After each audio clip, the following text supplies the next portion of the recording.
आज का वीडियो हल्का सा अलग होने वाला है। एंड तक नहीं देखोगे तो इस इशू को बिल्कुल नहीं समझ पाओगे। सीधा वीडियो शुरू करते हैं। 28 दिसंबर को मैंने ये वीडियो अपलोड किया जिसमें मैंने साउथ कोरिया में किस तरह से हम इंडियंस के खिलाफ रेसिज्म के केसेस बढ़ते जा रहे हैं इस इशू को पॉइंट आउट किया। ये वीडियो एकदम से वायरल हो गया और इसने एक तरह से यूट्यूब पे एक अलग ही अवेयरनेस क्रिएट कर दिया। इसके बाद काफी लोगों ने आगे आकर अपनी रेसिज्म की स्टोरी शेयर की and I am very grateful for that. लेकिन एक प्रॉब्लम है, कई लोग ये समझ ही नहीं पाए कि उस वीडियो से मैं कहना क्या चाहती थी। एंड इवन वर्स, कई लोग तो ये भी नहीं समझ पाए कि ये रेसिज्म स्टेम कहां से हो रहा है और प्रोपोगेट कहां से हो रहा है, इसका रूट कॉज क्या है। देखो, अगर इस इशू के जड़ पर सवाल नहीं उठाया जाए तो ऐसे केसेस बढ़ते रहेंगे। इसीलिए आज के वीडियो में हम यही डिस्कस करने वाले हैं। अच्छा, और कई लोगों के ऐसे भी कमेंट्स थे कि हम तो साउथ कोरिया में काफी टाइम से रह रहे हैं और हमने कभी रेसिज्म फेस नहीं किया। सारे कोरियंस ऐसे नहीं होते हैं, ये झूठ है। आज के वीडियो में हम एग्जैक्टली यही डिस्कस करेंगे। क्या साउथ कोरिया में वाकई में रेसिज्म है तो कितना है, क्या ये एक सीरियस प्रॉब्लम है, इस प्रॉब्लम का रूट कॉज क्या है, और फाइनली सबसे इंपॉर्टेंट बात, हम इंडियंस के खिलाफ इस रेसिज्म को काउंटर कैसे कर सकते हैं। इस इशू को फिक्स करने के दो सॉल्यूशंस है, एक शॉर्ट टर्म सॉल्यूशन और एक लॉन्ग टर्म सॉल्यूशन है। हमें दोनों पर एक साथ काम करना होगा। Let's understand how. So starting with, काफी लोगों ने कमेंट किया था कि सारे कोरियंस ऐसे नहीं होते। सो ऑफ कोर्स सारे कोरियंस ऐसे नहीं होते। काफी कोरियंस बहुत ही अच्छे और हेल्पफुल भी होते हैं। ये तो बेसिक सी बात है कि दुनिया में हर चीज ब्लैक या व्हाइट नहीं होती, बीच में there are multiple shades of greys. लेकिन क्योंकि हम सिर्फ इंडिविजुअल एक्सपीरियंसेस पर कंक्लूजन्स ड्रॉ नहीं कर सकते हैं, इसीलिए हमें इसे एक मैक्रो लेवल पर देखना होगा कि डेटा क्या कहता है, स्टैटिस्टिक्स क्या कहते हैं, और इसके साथ इंडिविजुअल एक्सपीरियंसेस हमें एक एडेड पर्सपेक्टिव देते हैं। सो कोरिया की खुद की नेशनल ह्यूमन राइट्स कमीशन ने 2020 में एक रिपोर्ट पब्लिश की थी जिसमें उनके खुद के 82% लोग ये एक्सेप्ट कर रहे थे कि हाँ, हमारी सोसाइटी में रेसिज्म एक काफी सीरियस प्रॉब्लम है। कोरिया की ही एक मीडिया आउटलेट में पब्लिश एक और सर्वे में ये भी पाया गया कि 10 में से 7 फॉरेनर्स ने साउथ कोरिया में कभी ना कभी रेसिज्म फेस किया है। बाकी प्रूफ्स तो मैंने मेरी पिछले वीडियो में ही दे दिए थे। आपको वो आंध्र प्रदेश का अनंतपुर वाला केस भी याद ही होगा जिसमें किया मोटर्स की फैक्ट्री के बगल में काफी कोरियन रेस्टोरेंट्स खुल गए और वहां पे हमारे ही देश में हम इंडियंस को ही एंट्री अलाउड नहीं थी। मतलब देखो, मैं उसमें ज्यादा डिटेल में नहीं जाना चाहती क्योंकि वही बात रिपीट करने का मतलब नहीं बनता है। आज हमें मेनली फोकस इस पे करना है कि इसका सोल्यूशन क्या है, जो हम तब तक नहीं समझ पाएंगे जब तक हम इस प्रॉब्लम के रूट कॉज तक नहीं पहुंच जाते।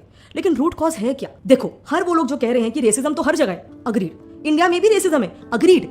लेकिन इंडिया में अगर आपके साथ कोई ऐसा रेसिस्ट एक्ट होता है तो आप एक लीगल कंप्लेंट फाइल कर सकते हो। इंडिया की आईपीसी सेक्शन 153A के तहत आपके साथ रेसिज्म करने वाले को 3 साल तक की जेल हो सकती है। लॉ छोड़ो, आपको रेसिज्म के खिलाफ न्याय मिलेगा, ये हमारे फंडामेंटल राइट्स में तक क्लियरली मेंशन किया हुआ है। फंडामेंटल राइट समझते हो ना, इसे हमारे देश का सुप्रीम लॉ ऑफ लैंड कहते हैं। लीगल सिस्टम में इसे टॉप प्रायोरिटी दी जाती है। लेकिन when it comes to Korea, वहां पे इस प्रॉब्लम की असली जड़ है कि रेसिज्म पे कोरिया ने कोई लॉ ही नहीं बनाया हुआ है जिससे कि एक प्रॉपर जुडिशियल सिस्टम के थ्रू विक्टिम्स के इश्यूज एड्रेस हो सके। और यही बदलाव लाने के लिए काफी इंटरनेशनल ऑर्गेनाइजेशंस भी सालों से इन पर दबाव डाल रही है। ह्यूमन राइट्स वॉच को आप जानते होंगे, ये बेसिकली एक इंटरनेशनल ऑर्गेनाइजेशन है जो सारी कंट्रीज पे वॉच रखता है कि कहीं भी कोई ह्यूमन राइट्स का वायलेशन ना हो रहा हो, और अगर हो रहा हो तो वहां की गवर्नमेंट के पॉलिसीज को चेंज करने के लिए वो फोर्स करता है। इसी ह्यूमन राइट्स वॉच ने ज्यादा पहले नहीं, दिसंबर 2021 में ही साउथ कोरिया को एक ओपन लेटर लिखा था कि उन्हें जल्दी अपने देश में एक एंटी डिस्क्रिमिनेशन लॉ पास करना चाहिए, क्योंकि ये लॉ नहीं होने की वजह से साउथ कोरिया में रेसिज्म एक सीरियस कंसर्न बनते जा रहा है। आप लेटर में नीचे जाके भी देख सकते हो कि कई सारे कंट्रीज के एनजीओज ने भी ये लेटर को साइन किया है। 2021 छोड़ दो, पिछले महीने 12 दिसंबर को ही यूनाइटेड नेशंस की ह्यूमन राइट्स कमेटी ने वापस से साउथ कोरिया पर प्रेशर डाला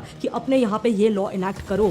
ऐसे ही पिछले 10 सालों से यूनाइटेड नेशंस और कई सारे international communities south Korean government को बार बार अर्ज कर रही है कि अपने यहाँ पे रेसिज्म को स्टॉप करो। इनफैक्ट 4 बार तो इस एक्ट के ड्राफ्ट तक सबमिट हो चुके थे साउथ कोरियन नेशनल असेंबली में, लेकिन अब तक अनफॉर्चुनेटली ये एक लॉ में तब्दील नहीं हो पाया। एंड यही एक बहुत सीरियस प्रॉब्लम है। एक छोटे से केस से समझाती हूँ। इंडिया टुडे ने एक केस स्टडी पब्लिश की थी एक 28 साल के इंडियन प्रोफेसर बोनोजीत हुसैन की। बोनोजीत अपने कोरियन कलीग के साथ सोल में एक बस में ट्रैवल कर रहे थे जब उस बस में बैठे एक आदमी ने उन्हें अब्यूज करना शुरू कर दिया। उन्होंने फिर बोनोजीत की कलीग जो कि कोरियन थी उनको भी अब्यूज करना स्टार्ट कर दिया, ये कहकर कि क्या उसे एक ब्लैक लड़के को डेट करना अच्छा लगता है। इस इंसिडेंट के बाद बोनोजीत तुरंत वहां की एक लोकल पुलिस के पास गए, लेकिन सोचो पुलिस ने क्या किया। उन्होंने इस इशू को सीरियसली लेने के बजाय बोनोजीत से कहा कि आप उस आदमी से माफी मांगकर इस इशू को यहीं पे खत्म कर दो।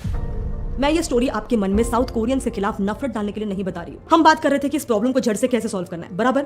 सो देखते हैं आगे बोनोजीत ने क्या किया। उन्होंने इस मामले को national human rights commission of south Korea तक पहुंचाया और वहां पर एक एंटी डिस्क्रिमिनेशन लॉ पास करने की रिक्वेस्ट की। इसके बाद कोरिया की मीडिया ने भी इस रेसिज्म के मुद्दे को एकदम से उठाना शुरू कर दिया। And can you believe this, कुछ ही टाइम में बोनोजीत को ये न्यूज मिलती है कि साउथ कोरिया की रूलिंग पार्टी और ऑपोजिशन पार्टी दोनों ने मिलकर एक बिल प्रपोज किया है to tackle racism in South Korea. अब हालांकि उस बार भी वो बिल लॉ में तब्दील नहीं हुआ, लेकिन यही एग्जैक्टली मेरा पॉइंट था मेरी पिछली वीडियो में भी और मेरी आज की वीडियो में भी। यही है इस प्रॉब्लम का शॉर्ट टर्म सोल्यूशन। एंड मैं आपको आगे काफी डिटेल में एक बहुत ही इंटरेस्टिंग केस स्टडी से बताऊंगी कि हम इंडियंस की पावर कितनी है। लेकिन उसमें डिटेल में जाने से पहले एक मिनट, मेरी लास्ट वीडियो के बाद मैंने देखा कि कुछ इंडियन यूट्यूबर्स जो कोरिया में रह रहे हैं उनका स्टांस सडनली इस मुद्दे पर चेंज हो गया है। अभी वो कहने लग गए हैं कि नहीं, कोरिया में इतना रेसिज्म नहीं है, कम है। वो अलग बात है कि आप उनके चैनल पर जाओगे तो आपको न्यूमरस वीडियोस मिल जाएंगे, एक नहीं मैं बात कर रही हूँ 10-12 वीडियोस मिल जाएंगे जहां वो अलग अलग इंसिडेंट्स बता रहे हैं और बता रहे हैं कि कोरिया में रेसिज्म होता है। इनफैक्ट पहले दिन जिस दिन ये वीडियो वायरल नहीं हुआ था उसमें तो नीचे कई लोगों ने कमेंट तक किया था कि thank you for covering this video, thank you for raising awareness. In YouTubers के वीडियोस अगर आप देखोगे तो ये कई बार ओपनली रिक्वेस्ट करते हैं कि इंडियन यूट्यूबर्स प्लीज ये मुद्दा उठाओ।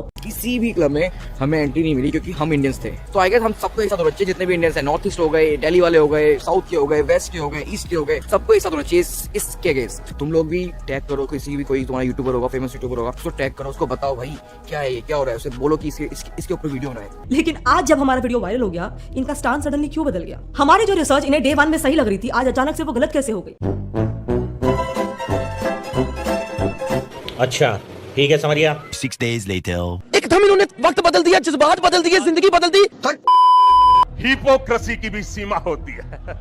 एनीवे, हम तो हमारे स्टांस के एक एक शब्द पर कायम है क्योंकि निकिता ठाकुर चैनल में हमें काफी कॉम्प्रिहेंसिव रिसर्च मेथोडोलॉजी को फॉलो करते हैं और ना कि एक दो इंडिविजुअल केसेस के बेसिस पर कंक्लूजन्स डिराइव करते हैं। हमने इस मुद्दे पर 4 लेवल का डेटा निकाला था। पहले 2 इंपॉर्टेंट लेवल्स है, स्टैटिस्टिकल डेटा नेशनल लेवल का और इंटरनेशनल लेवल का। हमने हमारी लास्ट वीडियो और आज की वीडियो में भी जितने भी डेटा लिए हैं वो सारे या तो ऑफिशियल कोरियन गवर्नमेंट का डेटा है या तो इंटरनेशनल ह्यूमन राइट्स ऑर्गेनाइजेशन का डेटा है, जैसे कि यूनाइटेड नेशंस और ह्यूमन राइट्स वॉच, जो कि एक एक्सटर्नल पर्सपेक्टिव से इस मुद्दे को ट्रैक कर रही है। सो स्टैटिस्टिकल डेटा में नेशनल यानी कि कोरिया का खुद का और इंटरनेशनल पर्सपेक्टिव दोनों है। तीसरा लेवल है एनेक्डोटल डेटा यानी लोगों के पर्सनल एक्सपीरियंसेस और केस स्टडीज। उसमें भी हमने एक दो नहीं कई सारे केसेस लिए जिसमें लोग अपने स्टोरी शेयर कर रहे हैं जिसमें उनके साथ रेसिज्म हुआ है। इसी में हमने किया मोटर्स और साउथ कोरियन रेस्टोरेंट्स के केसेस भी स्टडी किए थे। एंड फाइनली चौथा लेवल था स्टडीइंग कोरियन पॉलिसीज। हमने डिटेल में इसके रूट यानी कि कोरिया के लीगल सिस्टम में जो फ्लॉज है उसे स्टडी किया। नाउ इतना रिसर्च हमारे हिसाब से किसी भी इशू को कॉम्प्रिहेंसिवली स्टडी करने के लिए काफी होता है। मेरे लास्ट वीडियो के बाद मैंने नोटिस किया कि काफी लोगों ने उस वीडियो के छोटे छोटे रील्स बनाकर सोशल मीडिया पे वायरल कर दिया। देखो, एक चीज मैं एब्सोल्युटली क्लियर करना चाहती हूँ कि ना मैंने अपनी पिछली वीडियो में ना आज की वीडियो में एक बार भी बोला है कि अब से हमें साउथ कोरियंस को अब्यूज करना शुरू कर देना चाहिए, उन्हें हेट करना शुरू कर देना चाहिए, या इवन वर्स अब से हमें इंडियंस जो साउथ कोरिया में रह रहे हैं उन्हें अब्यूज करना शुरू कर देना चाहिए सिर्फ क्योंकि वो वहां रह रहे हैं। देखो, जैसे मैंने बोला, हर चीज ब्लैक या व्हाइट नहीं होती है। अगर हम भी ऐसे अंधाधुंध किसी को भी अब्यूज करने लग जाएंगे तो हम तो वही काम कर रहे हैं ना जिसके खिलाफ हम आवाज उठा रहे हैं। हमें दोगला नहीं बनना है। बात यहाँ एकदम सिंपल है, हमें अवेयर होना है इस इशू के बारे में और हमें इसके खिलाफ आवाज उठानी है। और इससे मेरा मतलब है कि हमें सवाल उठाने हैं, ना कि हेट फैलाना है या अब्यूज करना है। हमें सिर्फ इस सोशल इनजस्टिस को क्वेश्चन करना है ताकि साउथ कोरियन लोग, वहां की मीडिया,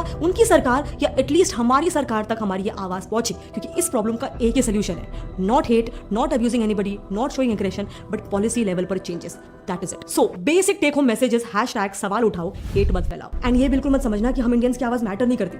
मैं आपको एक बहुत ही स्ट्रॉन्ग एग्जांपल से समझाती हूँ। 2022 में रशिया यूक्रेन का वॉर हुआ और इंडिया ने ऑफिशियली किसी का भी साइड नहीं लिया, बराबर, लेकिन इंडिया ने रशिया के साथ टाइज ओपन रखे थे। मतलब आपको याद होगा, इसी बात पे तो वेस्टर्न मीडिया से कितना बवाल मच रहा था कि इंडिया रशिया से ऑयल खरीद के वॉर को फंड कर रहा है। इंडिया जो तेल खरीद रहा है उसमें यूक्रेनियंस का खून मिला हुआ है। अब वो बात अलग है कि बाद में कई वेस्टर्न कंट्रीज रशियन ऑयल को बॉयकॉट करने की वजह से खुद रिसेशन में चले गए, लेकिन वो छोड़ो। जब ये मुद्दा बहुत गर्म था तब यूक्रेन की ऑफिशियल मिनिस्ट्री ऑफ डिफेंस ने ये फोटो ट्वीट किया। यस, ये हमारी काली माँ की फोटो है जो एक बॉम्ब ब्लास्ट के इमेज के ऊपर लगाई गई है। मतलब आप खुद ही देख सकते हो, इस ट्वीट का टोन इंडियंस के लिए काफी डिमीनिंग है। बेसिकली इंडियन कल्चर का मजाक बनाने की कोशिश की जा रही है। सो अब इस पे हम इंडियंस ने क्या किया? इंडियंस ने इसके खिलाफ ऑनलाइन प्रोटेस्ट करना शुरू कर दिया। कई लोगों ने इसे शेयर, रीट्वीट वगैरह करके यूक्रेनियन गवर्नमेंट से इस पर जवाब मांगना शुरू कर दिया और अंत में यूक्रेन की गवर्नमेंट को झुकना ही पड़ा। ये ट्वीट यूक्रेन की वो पहली वाली ट्वीट के सिर्फ 2 दिन बाद यूक्रेन की डिप्टी फॉरेन मिनिस्टर ने ट्वीट किया और कहा कि हमारा वो ट्वीट गलत था। हम इंडियंस के कल्चर को रिस्पेक्ट करते हैं और हमने माँ काली की वो फोटो ट्विटर से निकाल दी है। हम चाहते हैं कि इंडिया और यूक्रेन के बीच अच्छे रिलेशंस बने रहे। This is the power of raising your voice on social media. और इसीलिए मेरी पिछली वीडियो का एग्जैक्टली यही मकसद था कि सिर्फ इस मुद्दे पे बात होना शुरू हो, एक डिबेट होना शुरू हो, ताकि वो इंडियंस, वो कोरियंस जिन्हें इस इशू के बारे में बिल्कुल भी नहीं पता है, वो भी इस मुद्दे के बारे में अवेयर हो जाए। उस वीडियो के बाद कितने सारे लोगों ने अपने एक्सपीरियंस शेयर किए and I am very thankful for that. In fact कई सारे ट्विटर और रेडिट थ्रेड्स खुल चुके हैं जो अब इस इशू को डिस्कस कर रहे हैं। प्रोमिनेंट पर्सनालिटीज हमारे इस वीडियो को रीशेयर, रीट्वीट भी कर रहे हैं जिसमें फिर हमारे गवर्नमेंट अथॉरिटीज को टैग किया जा रहा है। कितने न्यूज आर्टिकल्स भी अब इस इशू पे लिखे जा रहे हैं and that is exactly what I wanted. देखो, किसी भी देश की सरकार तब तक कोई पॉलिसी चेंजेस नहीं लाती है जब तक उनकी जनता आवाज ना उठाए या फिर किसी देश से डिप्लोमेटिक प्रेशर बनने ना लग जाए। हाँ, ये बात है कि अभी फिलहाल साउथ कोरिया हमसे ज्यादा डेवलप्ड है, लेकिन भूलो मत हमारी इकोनॉमी उनसे ज्यादा है। हाँ, ये बात भी है कि अभी फिलहाल हम इंडियंस काफी साउथ कोरियन कंपनी के प्रोडक्ट्स के कंज्यूमर्स है, लेकिन भूलो मत एक मार्केट में consumer is always the king. आज साउथ कोरिया हमारे इंडियन मार्केट से 21.22 बिलियन यूएस डॉलर्स कमा रहा है और वो डेफिनेटली इसे कुर्बान नहीं करना चाहेगा। साउथ कोरिया एक काफी एजुकेटेड और डेवलप कंट्री है। इस रेसिज्म के मुद्दे पर वो अपनी इकोनॉमी और अपनी कंट्री की इमेज खराब नहीं करना चाहेगा और इसीलिए अगर आप देखोगे तो आपको साउथ कोरियंस के ही कई सारे रील्स वीडियोस वगैरह मिल जाएंगे जहां वो खुद एक्सेप्ट कर रहे हैं कि ये एंटी डिस्क्रिमिनेशन पॉलिसी हमारे देश में बहुत जरूरी है। और इसीलिए मेरे हिसाब से तो यही एक तरीका है कि हम एक शॉर्ट टर्म में एक बिल्कुल ही नॉन अग्रेसिव तरीके से इस मुद्दे पर अपने कंसर्न्स अथॉरिटीज तक पहुंचा सके और ये इशू रूट से फिक्स हो सके। और अगर आप देखोगे तो हमेशा दो देशों के बीच ऐसी ही चीजें फिक्स की जाती है, इससे दो देशों के डिप्लोमेटिक रिलेशंस खराब नहीं होते हैं, उल्टा बिल्ड होते हैं। बोनोजीत के केस में भी तो यही हुआ ना। आफ्टर ऑल साउथ कोरियन लोग और वहां की मीडिया ने उनका साथ दिया। आप इस आर्टिकल का टाइटल ही देख लो, Indian inspires South Korea's fight against racism.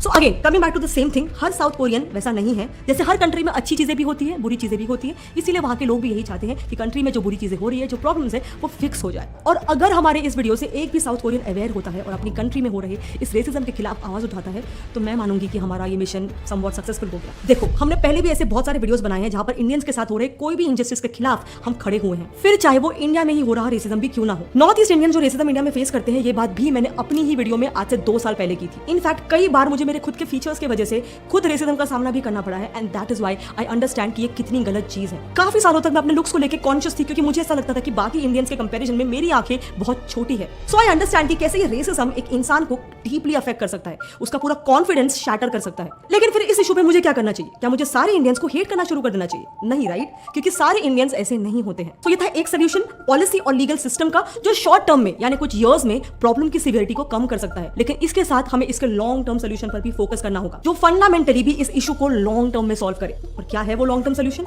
देखो, इंडियंस के खिलाफ रेसिज्म काफी कंट्रीज में होता है और आगे भी होता रहेगा जब तक हम इंडिया के सॉफ्ट पावर पे वर्क नहीं करते। आप साउथ कोरिया ही ले लो ना। आज से 10 साल पहले क्या इंडिया में साउथ कोरिया का इतना क्रेज था? क्या इनका के ड्रामा और के पॉप इंडिया में इतना कंज्यूम किया जाता था? नहीं ना। तो ये चेंज आया कहां से? Because they worked on their soft power. आपको पता ही होगा, जब साउथ कोरिया जापान से आजाद हुआ था तब उन्हें भी एक गरीब देश जैसा देखा जाता था। लेकिन आज साउथ कोरिया का ग्लोबल इमेज काफी पावरफुल है, जिसमें एक मेजर रोल था 1990s में हुए उनके के कल्चर रेवोल्यूशन का। साउथ कोरिया ने इस पर ध्यान दिया कि उनकी वर्ल्ड में क्या इमेज बिल्ड होनी चाहिए, टू द पॉइंट कि दुनिया का आज बच्चा जानता है साउथ कोरिया का कल्चर कितना अच्छा है और तो और उसे फॉलो भी करना चाहता है। बेसिकली साउथ कोरिया के बारे में ग्लोबली एक काफी पॉजिटिव परसेप्शन क्रिएट हो गया है। अब इसी सॉफ्ट पावर से कंट्रीज को इकोनॉमिक एडवांटेजेस भी होते हैं। साउथ कोरिया के केस में उनके देश में इन्वेस्टमेंट बनने लग गए। लेकिन नाउ आंसर माय क्वेश्चन, क्या इंडिया ने अभी तक अपने सॉफ्ट पावर को लेवरेज किया था? हमारे योगा तक को हम आज जाके टैप कर रहे हैं। इंडिया को जैनिज्म और बुद्धिज्म का एक कल्चरल सेंटर पोर्ट्रे करना तक अभी तक हमने शुरू नहीं किया है। आप बस सोचो, बुद्धिज्म अकेले टैप कर लिया ना तो हम एक major chunk of South East Asia और सेंट्रल एशिया लेवरेज कर पाएंगे। That is the power of soft influence, क्योंकि इससे हम उन कंट्रीज में इंडियंस के प्रति एक फेवरेबल इमेज क्रिएट कर पाएंगे। आप मुझे बताओ कि ऐसा क्यों है कि आज हमारे कॉलोनाइजर्स जिन्होंने हम पर 200 साल तक राज किया, हमें एक्सप्लॉइट किया, उनके साथ आज हम फोटो खिंचाते हैं, लेकिन अफ्रीकन जो भी हमारे तरह ही उसकी एक्सप्लॉइटेशन के विक्टिम रहे हैं, उनके साथ अनफॉर्चुनेटली यहाँ रेसिज्म होता है। रीजन सिर्फ एक सॉफ्ट इन्फ्लुएंस। जो पावर पोजीशन में होते हैं ना, वो नैरेटिव को अपने फेवर में शेप कर लेते हैं एंड यही सॉफ्ट इन्फ्लुएंस को बढ़ाने का इंडिया के पास बहुत पोटेंशियल है। रीजन है दूसरे कंट्रीज में affluent Indian diaspora, unique Indian culture और सबसे इंपॉर्टेंट हमारी आज ग्रोइंग इकोनॉमी और स्टेबल डेमोक्रेटिक सिस्टम्स, जो एक्चुअली फॉरेन इन्वेस्टर्स के लिए इंडिया को नेक्स्ट बिग मार्केट बना रहा है। लेकिन हाँ, इसमें हमें सभी इंडियंस का साथ चाहिए होगा। हम इंडियंस को भी अपने माइंडसेट पे, अपने बिहेवियर पे, अपनी इमेज पे फोकस करना होगा ताकि हम दूसरे देशों में एक अच्छा इंप्रेशन छोड़ के आए। आप अगर किसी भी देश में जा रहे हो तो बस इतना ध्यान देना कि आप वहां के लोगों के मन में अपनी क्या इमेज छोड़ के आते हो, क्योंकि याद रखो आप पूरे इंडिया को वहां रिप्रेजेंट कर रहे हो। This is the long term solution that India can work on. और बस रही शॉर्ट टर्म सोल्यूशन की, तो आज का टेक होम मैसेज एकदम सिंपल है, #सवाल उठाओ, हेट मत फैलाओ।